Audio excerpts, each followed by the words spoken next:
Hi, and welcome to my daily devotional for Thursday, the 15th of June. And our reading is again from Galatians chapter 4 and verses 27 and 28. It has been written, "Be glad, barren woman, the one not giving birth, the one not in labour. Break out and shout, because many are the children of the desolate woman, rather than the one having a husband. But you, brothers, like Isaac, are children of promise." We have already looked at the promise of God to Abraham and Sarah.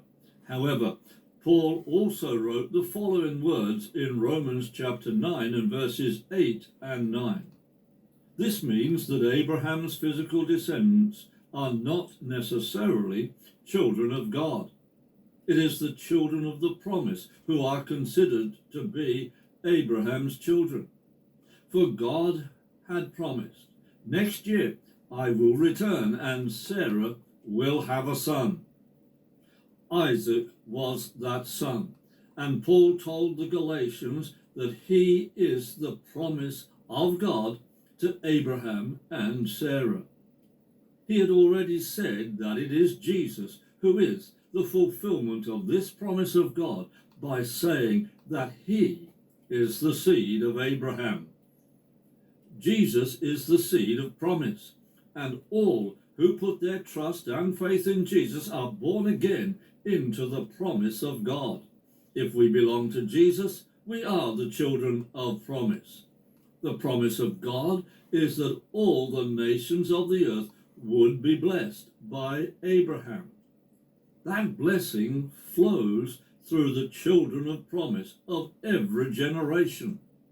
This will remain true until the day of the glorious return of Jesus. Therefore, we are part of the blessing of God to the world. As we wake every morning, it is good for us to be aware that God has prepared us to be a blessing to all whom we meet, our spouse, our children, our work colleagues, people in the street, all with whom we have contact.